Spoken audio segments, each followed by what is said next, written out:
ओम शांति। पहले मैं आप सभी का परिचय लेंगी। जो 5 साल से अंडर समर्पित हुए, जरा हाथ उठाना। 5 से कम, 1 से 5, 5 से 10, 10 से 15, 15 से 20, 20 से 25, 25 के ऊपर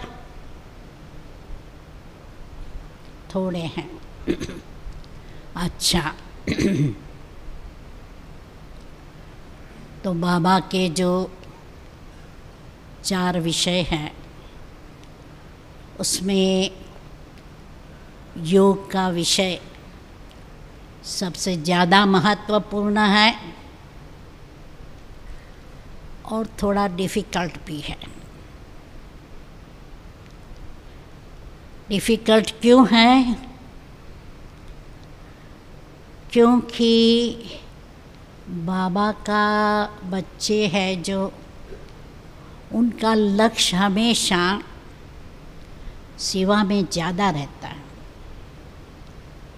तो जब योग में भी बैठेंगे, बुद्धि में सेवा के प्लान चलते रहेंगे। तो इसलिए थोड़ा डिफ़िकल्ट है, परंतु मुख्य सब्जेक्ट ये है।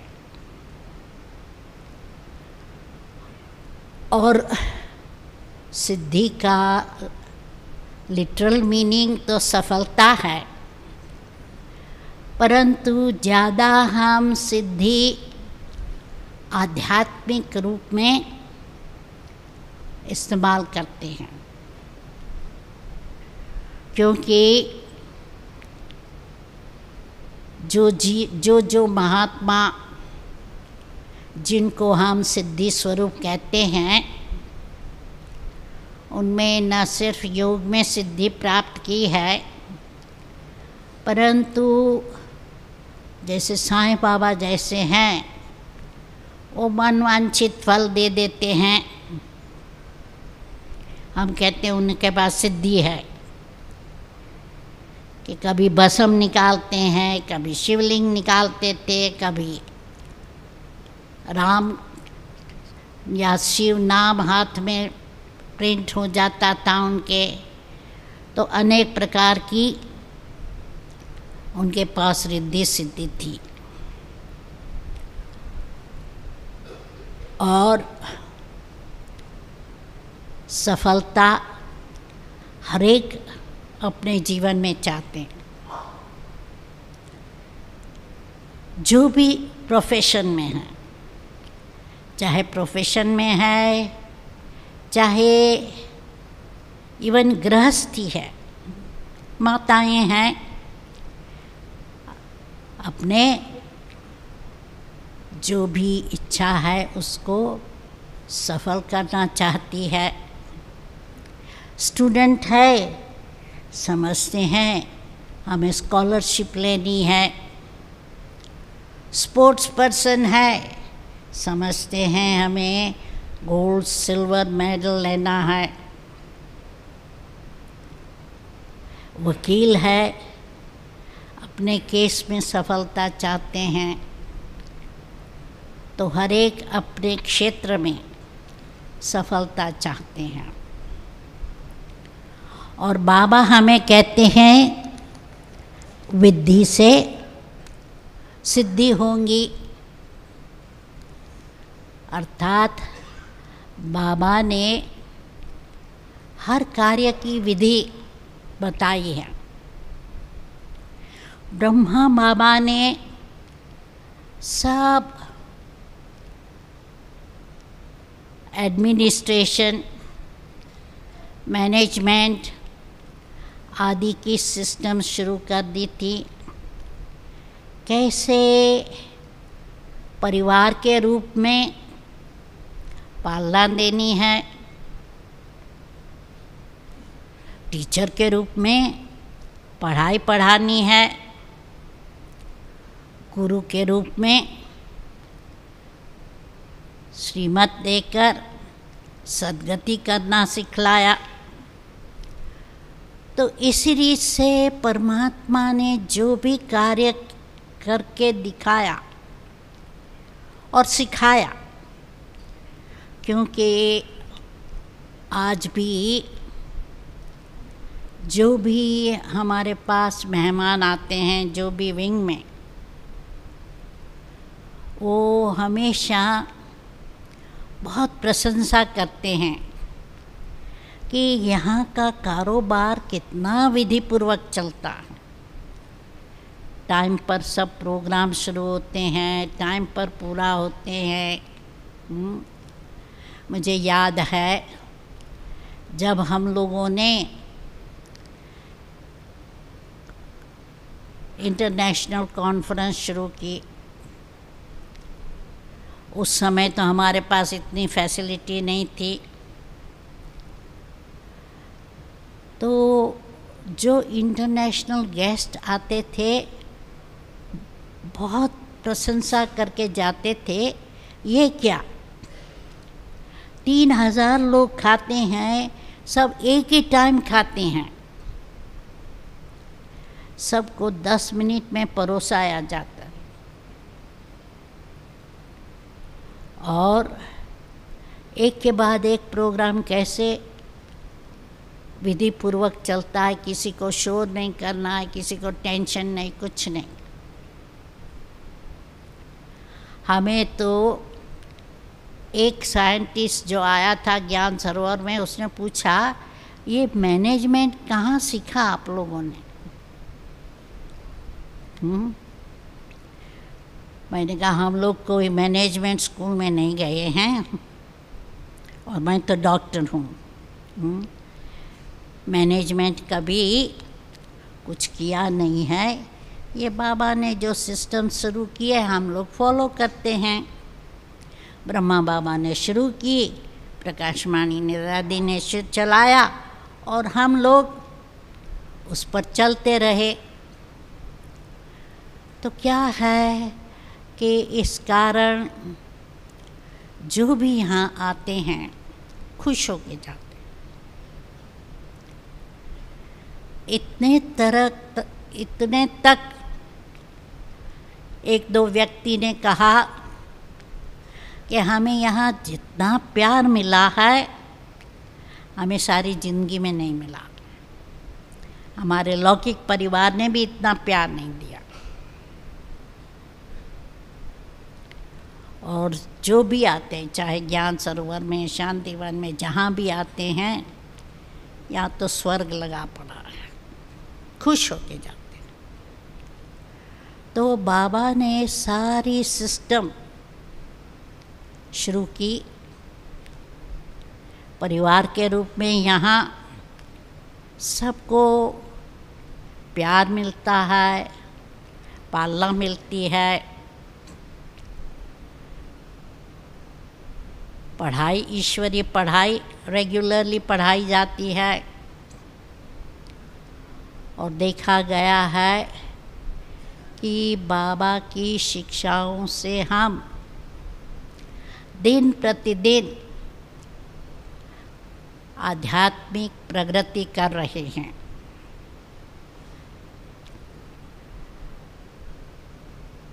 तो एक तो विधि से सिद्धि होती है और निश्चय से सफलता है, दृढ़ता से सफलता होती है, पुरुषार्थ से सफलता होंगी, प्रगति होंगी। और बाबा कहते हैं जितना मोहब्बत होंगी मेहनत भी नहीं करनी पड़ेगी। और इतने तक बाबा कहते हैं सफलता आपका जन्मसिद्ध अधिकार है।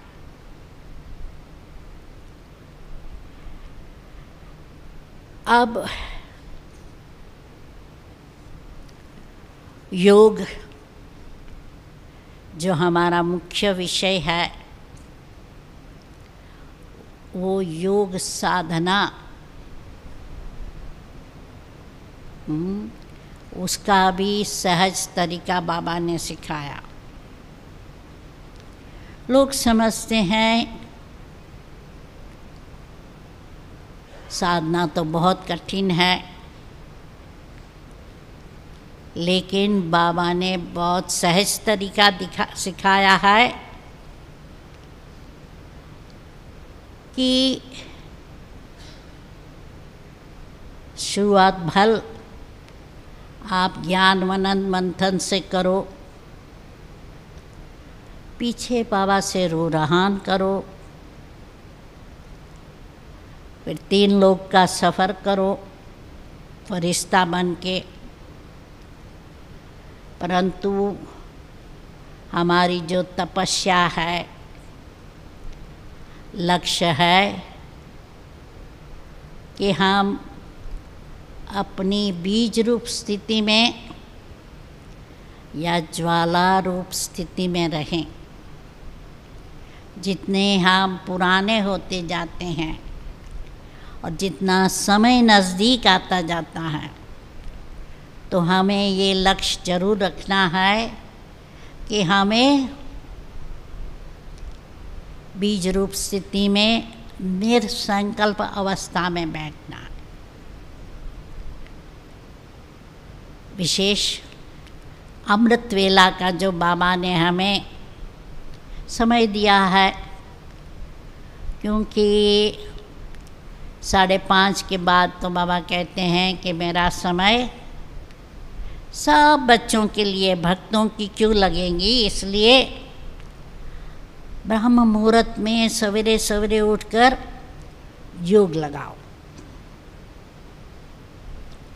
और बाप का परिचय मिलने से, बाप से संबंध बांधने से और स्नेह के कारण ये सहज हो जाता है। तो इसलिए जो बाबा ने हमें स्लोगन दिया है, जो हम बचपन से ही सुनते आए, early to bed, early to rise makes you healthy, wealthy and wise. सवेरे सो जाओ, सवेरे उठो। इसलिए हमें तपस्या करनी है तो अपना नियम बनाना है। कितना भी बिजी हो, मैक्सिमम 10:30 बजे सो जा। मुझे याद है जब मिलियन मिनट्स ऑफ पीस का प्रोजेक्ट चल रहा था, global cooperation for the better world का प्रोजेक्ट चल रहा था, कई जो हमारे मुख्य टीम थी, रात भर जागकर भी प्रोजेक्ट करते थे। और अब एक बापदा ने एक बार पर्सनल मुलाकात में कहा, अमृत वेला मिस नहीं करो। उस समय बाबा टचिंग देंगे आपको कि क्या करना है, कैसे करना है। और उस समय की टचिंग से वो टचिंग कैच करेंगे तो नेचुरली है कार्य में सफलता हो जाएंगी आपके। तो कम समय में ज़्यादा काम कर सकेंगे। रात को देरी तक जागने से ज़रूर काम तो पूरा करेंगे, परंतु दूसरा अमृत वेला हमारा पावरफुल नहीं रह सकता। इसलिए हमारा लक्ष्य रहे कि हम जल्दी सो जाए, जल्दी उठे। तो अमृत वेला जो अचूक करते हैं, जरा हाथ उठाना। 90%। तो ये देखना है विशेष जो समर्पित भाई बहनें हैं उनको अमृत वेला मिस नहीं करना।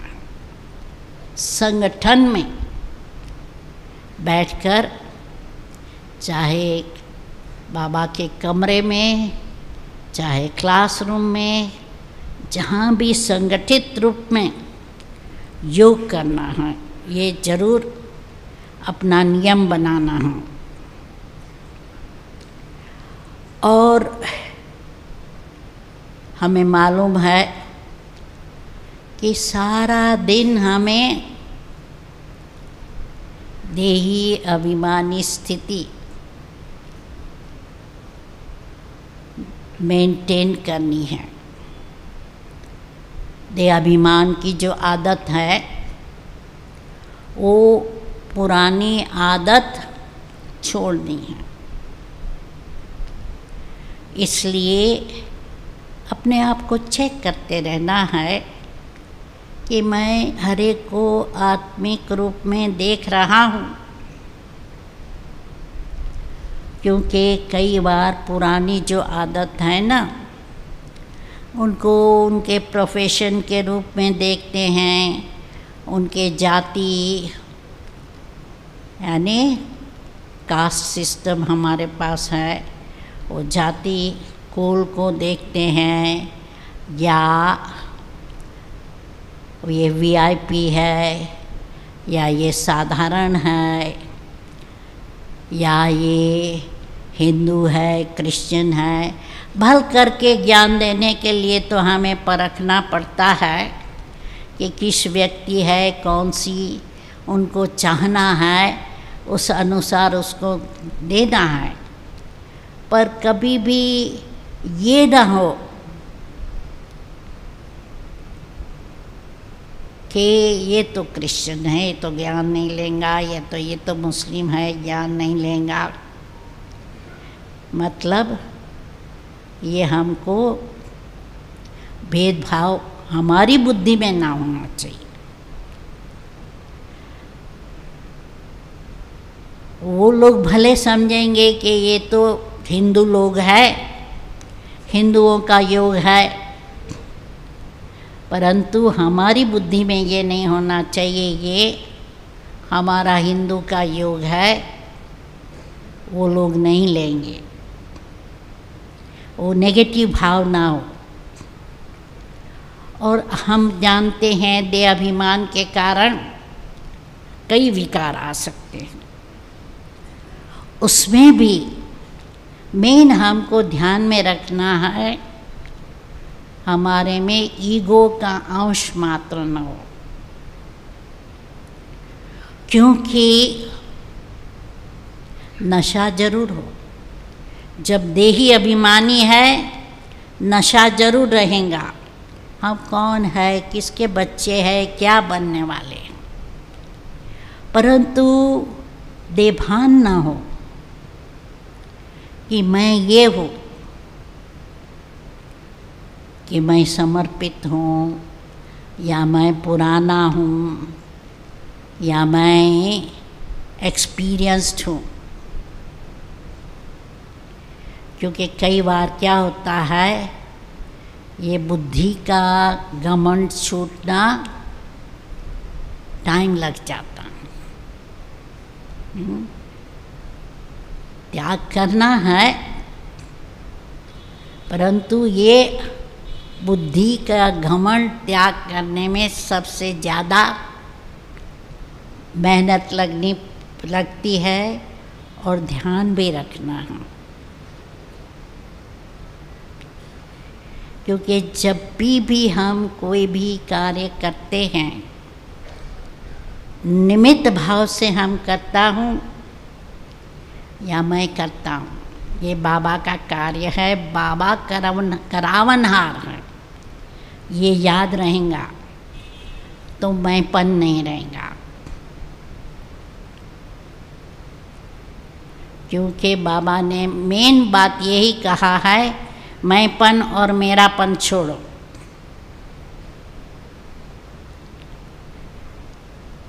तो ये मैंपन का मैंने त्याग किया है, मेरी बुद्धि तीव्र है या मैं ज्ञान अच्छी रीति से समझा सकता हूँ या मेरा आइडिया अच्छा है, ये मैंपन तो नहीं है। क्योंकि ये आजकल तो क्या है, विदेश में तो हम टीम वर्क हमेशा करते हैं। टीम मिलकर प्लान बनाती है, ड्यूटी हर एक की विशेषता अनुसार डिवाइड की जाती है और हर एक मिलकर काम करते हैं। क्योंकि बाबा का जो बेहद का कार्य है एक व्यक्ति नहीं कर सकेगा।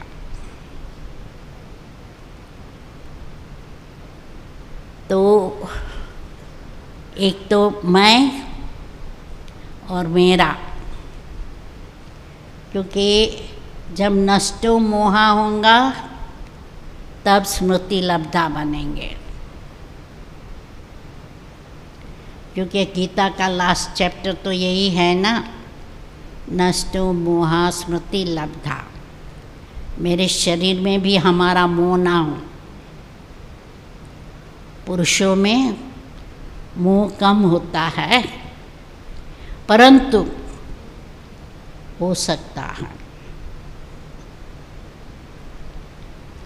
तो इसलिए देखना है, मोह का त्याग किया है, ईर्ष्या का त्याग किया है।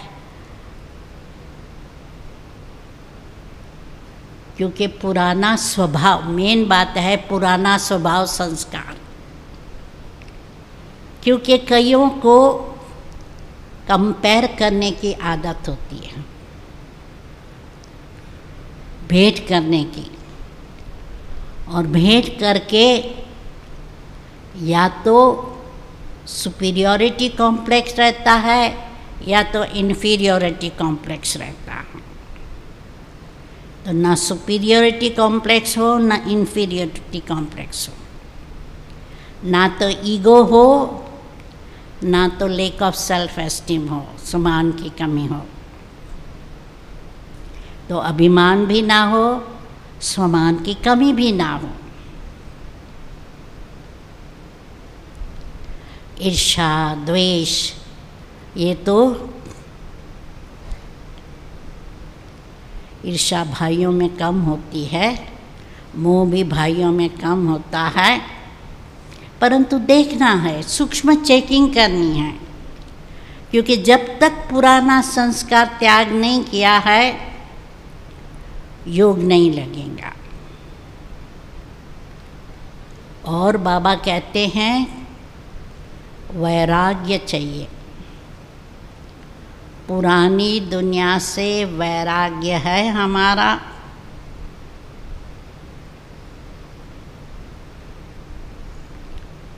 मैंने देखा है आजकल मेजॉरिटी ब्राह्मणों का इंटरेस्ट रहता है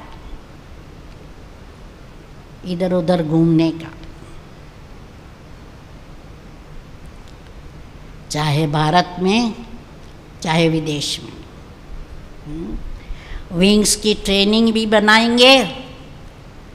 तो लास्ट ईयर तो हम लोग मैसूर गए थे, इस बारी अभी मसूरी चले या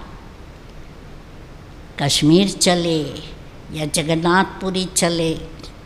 तो क्या होता है, सोचते हैं कि नए नए स्थान पर ट्रेनिंग भी हो जाएंगी, सेवा भी हो जाएंगी और घूमना भी हो जाएगा। तो ये देखना है, शौक ना हो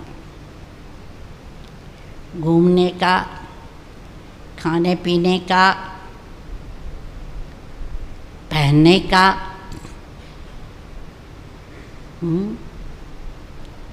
यहाँ तो अच्छा है कि पब्लिक प्रोग्राम में भी हम कुर्ता पैजामा पहन सकते हैं, परंतु कई प्रोग्राम में समझेंगे हम सूट वगैरह पहन के जाएंगे तो लोगों के ऊपर प्रभाव ज़्यादा होगा। तो मुझे याद है जब विदेश में बड़े बड़े पब्लिक प्रोग्राम शुरू किए तो जो भी स्टेज सेक्रेटरी होती थी समझते थे एकदम खास विशेष पब्लिक प्रोग्राम के लिए नया ड्रेस खरीदते थे कि नया ड्रेस खरीद के ले। तो ये देखना है, शौक़ ना हो, सर्विस के लिए करो ज़रूर, परंतु शौक़ से नहीं। तो पुरानी दुनिया में वैराग्य हो, पुराने संस्कारों का त्याग करो, तो नेचुरली तपस्या हमारी सहज होंगी। और जैसे अभी गीत में भी सुना, मेरा तो एक, मेरा संसार बाबा। कई गीत हम गाते रहे, दिल से कहो मेरा बाबा। तो मेरा बाबा ये सचमुच हम दिल से गाते हैं, क्योंकि मेरा बाबा कहने से क्या होगा, बाबा की मदद बहुत रहेंगे। चाहे कोई भी परिस्थिति है, हाँ, बाबा की याद में यदि हम हैं, सफलता हमारी रक्षा भी होंगी, मदद भी मिलेंगी। मुझे याद है जब हम पहली बार विदेश सेवा में जा रहे थे, बाबा ने, हम 5 का ग्रुप जा रहे थे, तो अव्यक्त बाप-दादा से छुट्टी ले रहे थे। तो बाबा ने हमको ये डायरेक्शन दिया कि ऐसे नहीं, वहाँ जाकर सेवा करो। कि हम जुलाई में जा रहे थे, उसके पहले ही कुछ दिनों पहले बाबा से मिले थे। बाबा ने कहा अभी से वहाँ वाइब्रेशन भेजो, विदेश में धरती तैयार करो। इसी रीत से यहाँ भी सेवा के टाइम तो भल बाबा कहते हैं मनसा वाचा एक साथ सेवा करो, परंतु साथ साथ बाबा कहते हैं वातावरण बनाओ, धरती तैयार करो योग के द्वारा।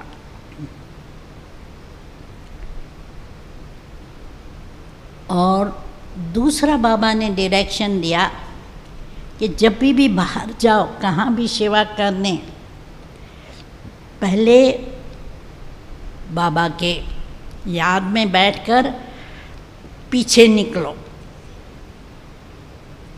तो इसलिए फर्स्ट टाइम हम गए, बहुत ध्यान में रखते थे कि बाबा की याद में बैठ के पीछे जहाँ भी जाना होता था प्रस्थान करते थे। और आजकल बाबा कहते हैं कि आपको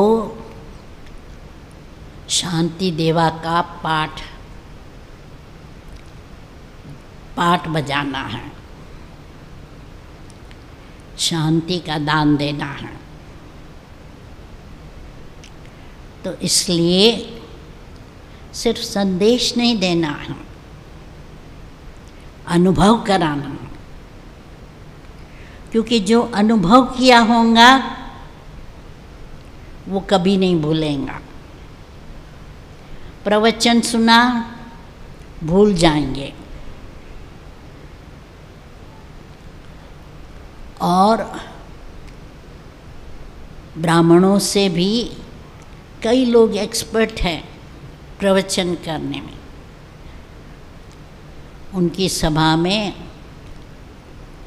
हजारों लाखों लोग आते हैं, परंतु जो ब्राह्मण उनको अनुभव करा सकते हैं, जो बाबा से नज़दीक ले जा सकते हैं, वो और कोई नहीं कर सकता। इसलिए हमेशा ध्यान में रहें कि हमें मनसा सेवा पर बहुत ध्यान देना है।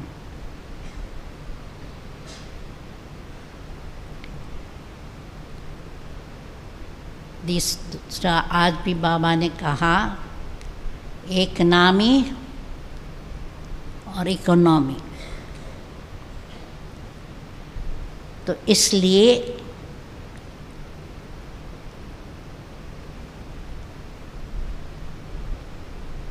इकोनॉमी रहे, समय, संकल्प, शक्ति, वचन, सबकी इकोनॉमी करनी। वेस्ट कुछ न जा, क्योंकि जितना हम व्यर्थ के ऊपर, नेगेटिव पर कंट्रोल रखेंगे, उतना क्या होगा, हमारा योग भी श्रेष्ठ रहेगा और हम शक्ति भी जमा सकेंगे, कर सकेंगे। और जितनी हमारे में परखने की शक्ति होंगी, निर्णय करने की शक्ति होंगी, सर्वशक्तिमान बनेंगे, सफलता होंगी ही। क्योंकि परखने से हमको बुद्धि में रहेगा कि इस व्यक्ति पर हमें कितना समय और शक्ति देनी है।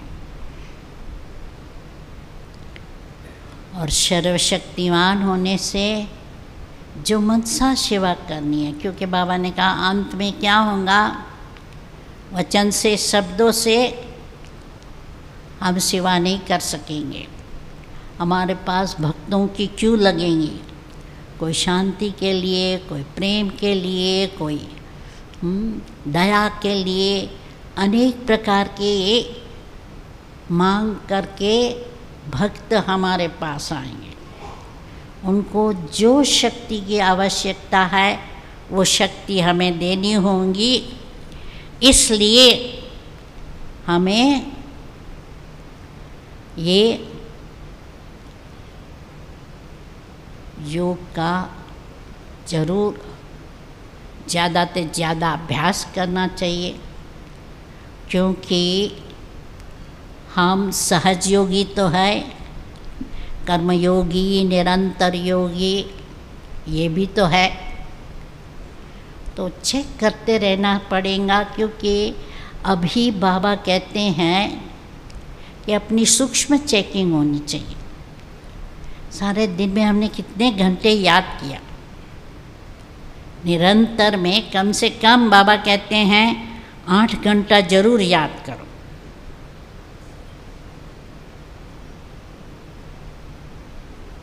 तो इसलिए अपना ये विचार जरूर रखना चाहिए कि 8 घंटा याद है,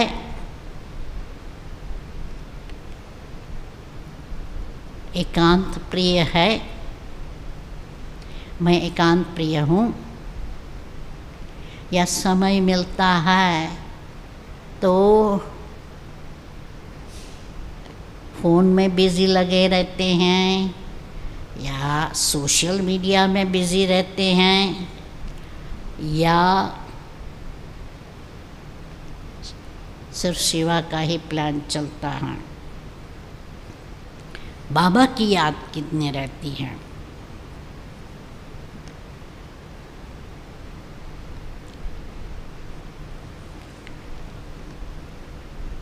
तो बाबा ने कई बार हमको ये कहा है 3 बिंदु पक्का हो, हमें चेक करना है ये पक्का है, आत्मा, परमात्मा और पास्ट को फुल स्टॉप। ड्रामा पर अडोल, क्योंकि वैरायटी ड्रामा है। बाबा के बच्चे भी वैरायटी है। वो वैरायटी को देखकर हमारे में व्यर्थ संकल्प ना चले, ये ऐसा ना होना चाहिए, ऐसा होना चाहिए, नहीं। जो जैसा है, जैसे बाबा ने हमें अपनाया, सोचा कि आप ऐसे नहीं होने चाहिए, ऐसे होने चाहिए।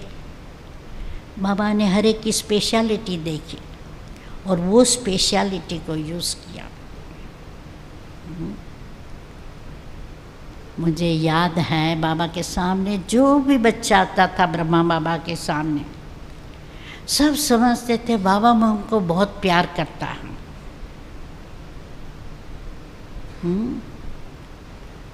और बाबा में परखने की शक्ति भी बहुत थी। ब्रह्मा बाबा 5 मिनट में वो जान लेगा इसकी पास्ट क्या है, फ्यूचर क्या है। वो जानता भी था कि चोर था, डाकू था, खूनी था, कईयों का मर्डर किया था। ऐसे ऐसे भी बाबा के सामने आते थे, बाबा प्यार से बात करते थे। उनके जाने के बाद वो दादी को ज़रूर कहता था ये चल नहीं सकेगा, क्योंकि कई बार टीचर्स बहनें अपने सेवाधारी भाई बहनों को ले आती थी ब्रह्मा बाबा के सामने और प्रशंसा करती थी, बाबा इसने ये सेवा की, इसने ये सेवा की।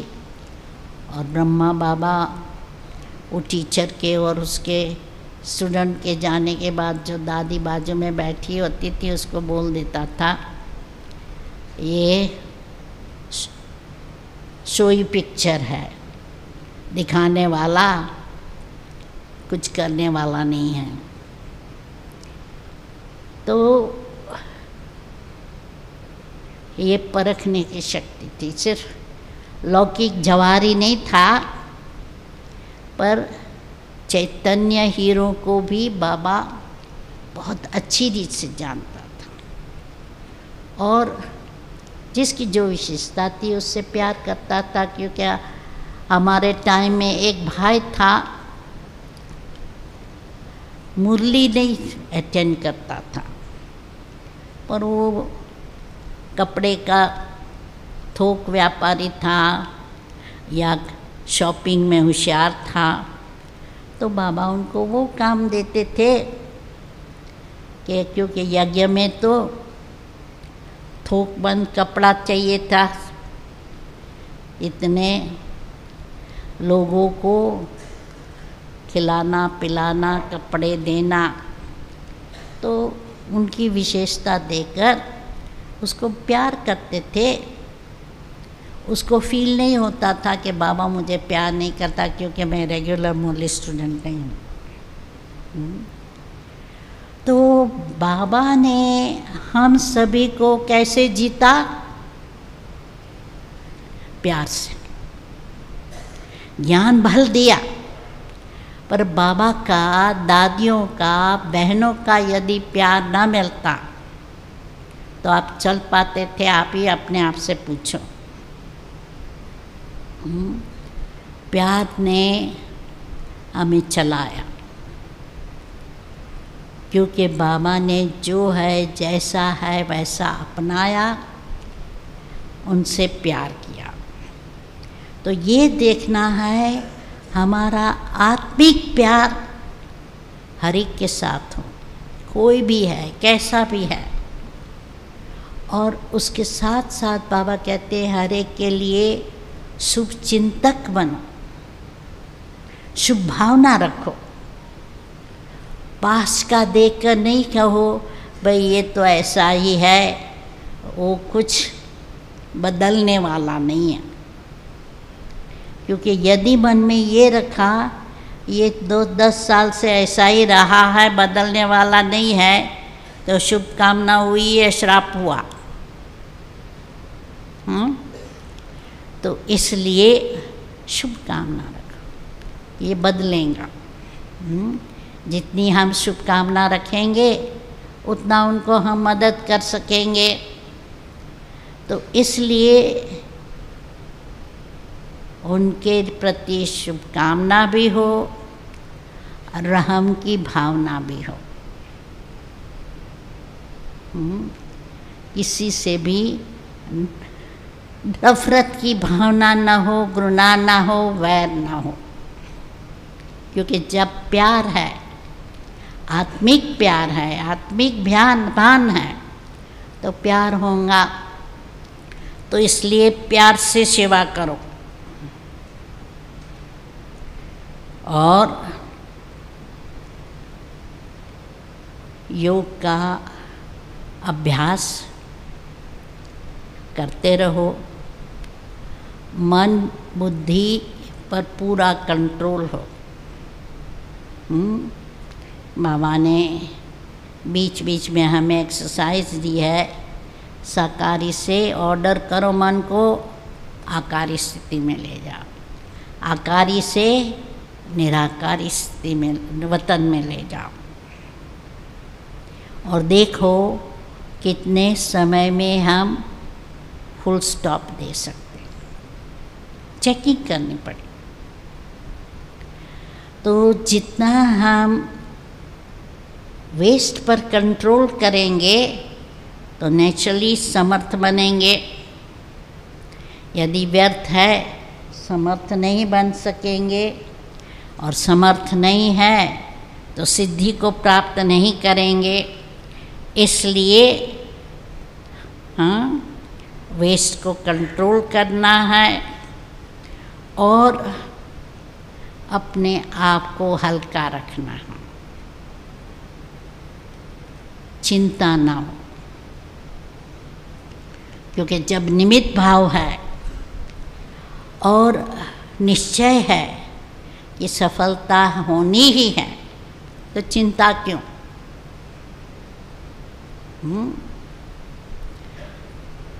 तो इसलिए हमें ड्रामा पर भी पूरा विश्वास हो।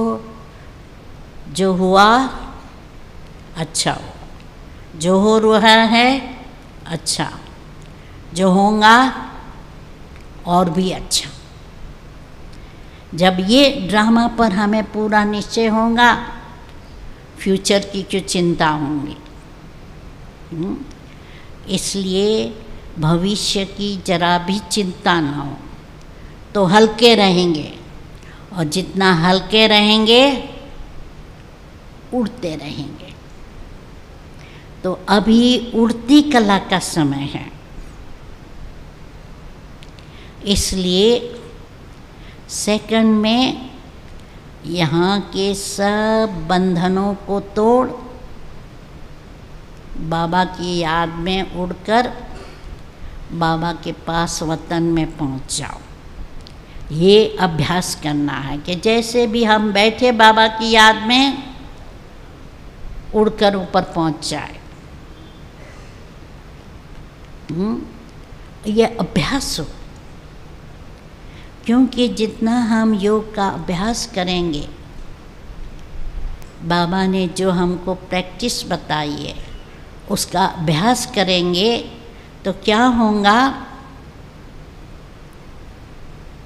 मुसीबत के टाइम मदद मिलेंगी बाबा की।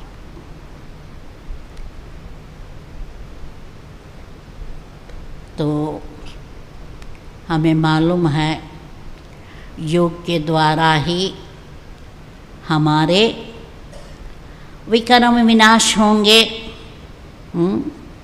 और जितने विकर्म विनाश होंगे हम हल्के रहेंगे, हल्के रहेंगे, उड़ते रहेंगे। तो इसलिए अनेक प्रकार की परिस्थितियाँ आएंगी, परंतु हमें देखना है वो परिस्थिति हमारी स्थिति पर असर ना करे। हम परिस्थिति को भी अपने कंट्रोल में रखें, अपने स्वभाव संस्कार को भी कंट्रोल में रखें, परिवर्तन करें, और साथ साथ हमारे में इतनी योग की शक्ति हो जो हमारे सामने आने वाली व्यक्ति भी परिवर्तित हो जाए। तो इसलिए देखना है। मुझे याद आता है एक ऑस्ट्रेलिया का भाई अपना अनुभव सुनाता है, क्योंकि विदेश में तो क्या है, रोड रेज बहुत कॉमन है। किसी को आगे जाना है, दूसरा उसको आगे नहीं जाने देता है, जगह नहीं देता है, शूट भी कर देते हैं। अमेरिका में तो विशेष अपने पास गन रहती है, कभी भी कोई हमको रास्ता नहीं देता है, हमको स्पीड में जाना है, वो धीरा धीरा भी जाता है, हमारे आगे जाता है तो शूट कर देंगे। तो ऑस्ट्रेलिया में क्या हुआ, एक ड्राइवर है दूसरे ड्राइवर को आगे नहीं जाने देता था, तो उस भाई ने आगे जाकर उसकी अपनी कार रोककर उसको रोक दिया और रास्ते पर झगड़ना शुरू कर दिया। तो वो भाई ने कहा कि मैं शांति में जाकर खड़ा रहा और मैंने सिर्फ 2 शब्द कहा, भाई शांत हो जाओ, और शांत हो गए। तो जो बाबा कहते हैं अपनी शक्ति से वहाँ का वातावरण चेंज करो। तो इसलिए जितना हम अपनी स्थिति बनाए रखेंगे तो सार रूप में हम विस्तार में ना जाकर उनको अनुभव करा सकेंगे। तो इसलिए अपनी स्थिति बनाने में अभी हमें बहुत ध्यान देना है, तो परिस्थिति पर भी कंट्रोल होगा, विघ्न भी विनाश हो जाएंगे, विकर्म भी विनाश हो जाएंगे, और जो विश्व कल्याण का कार्य है वो हम कर सकेंगे। और लक्ष्य जो हमारा है, क्या लक्ष्य है? स्वर्ग की स्थापना का तो लक्ष्य है। दूसरा कौन सा लक्ष्य है? समाप्ति वर्ष में क्या लक्ष्य रखेंगे? अपनी स्थिति संपन्न बनाना और बाबा को प्रत्यक्ष करना।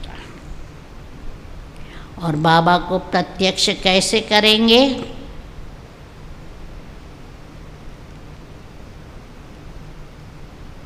माइक की सेवा करनी है, वीआईपी की, मीडिया की सेवा करनी है, और मनसा से।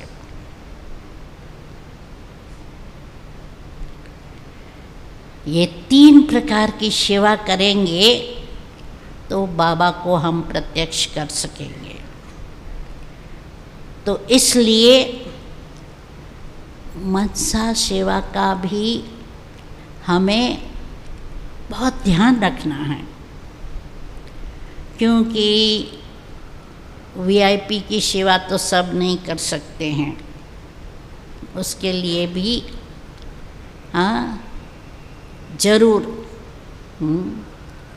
बहनों को आगे रखना पड़ता है आजकल, कि बहनों को आगे रखकर भल भाई अपॉइंटमेंट बनाएंगे पर बहनों को ले जाना, और जगदीश भाई का ये शुरू से ही लक्ष्य रहता था।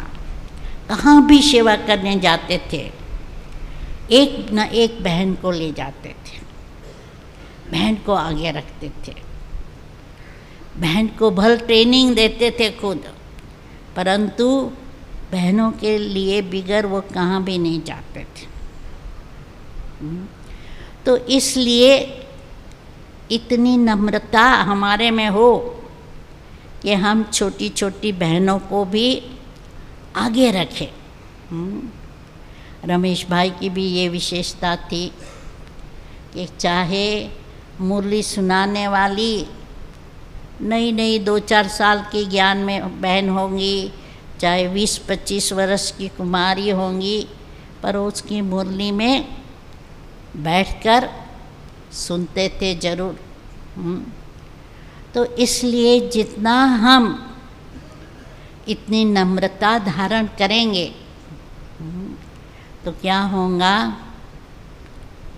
जो नम्र चित्त वाले होंगे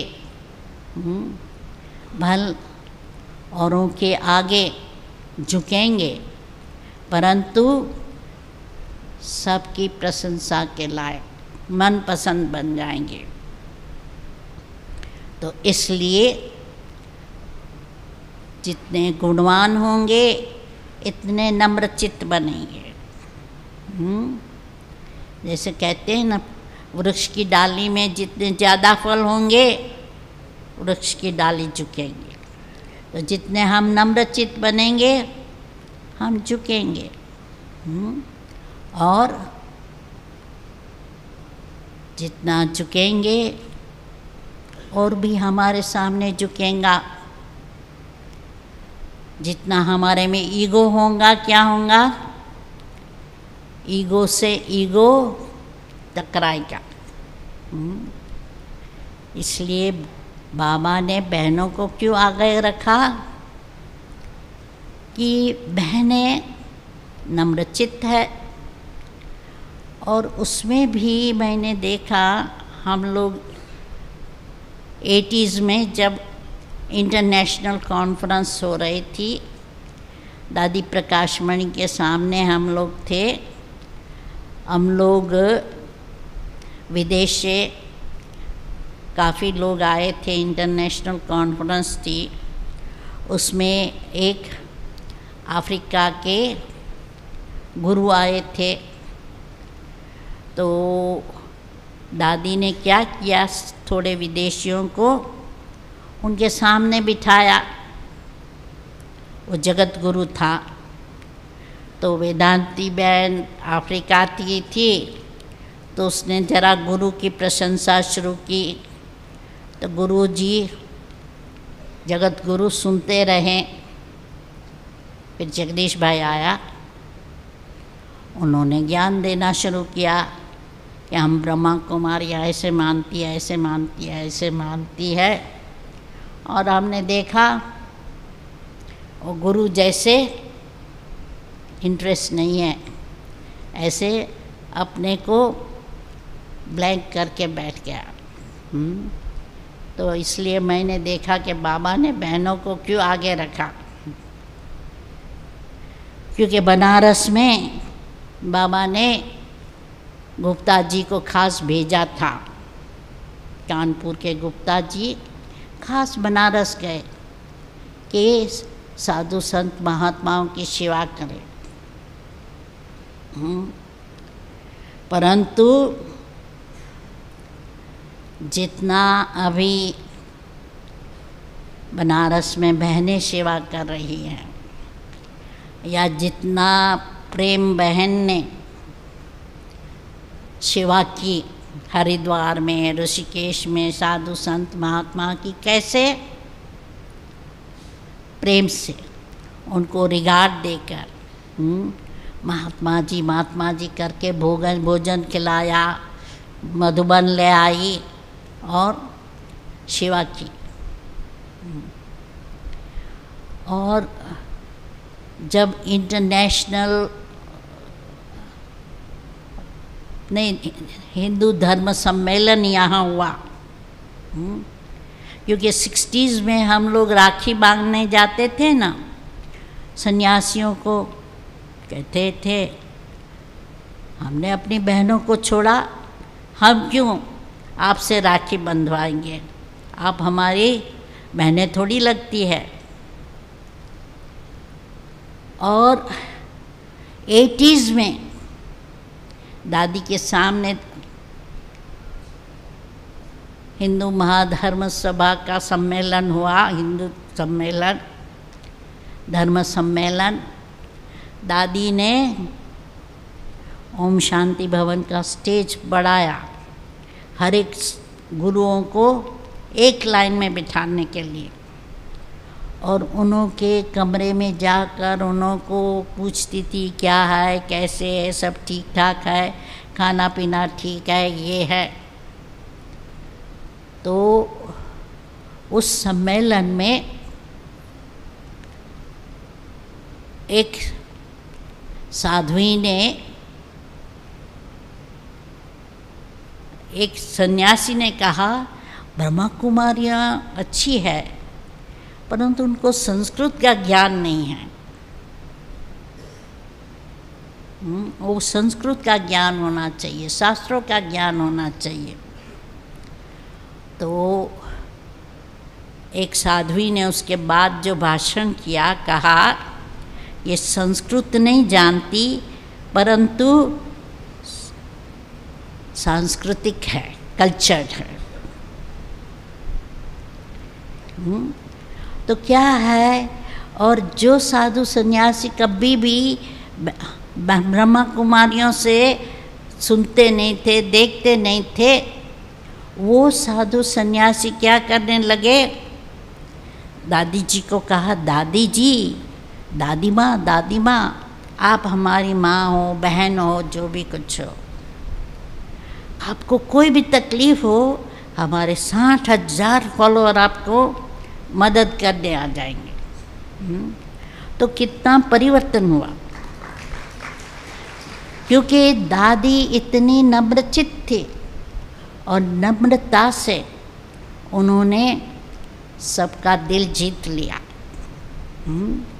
तो क्या है कि बाबा की सेवा में सिर्फ प्लानिंग बुद्धि नहीं चाहिए, परंतु प्लानिंग के साथ साथ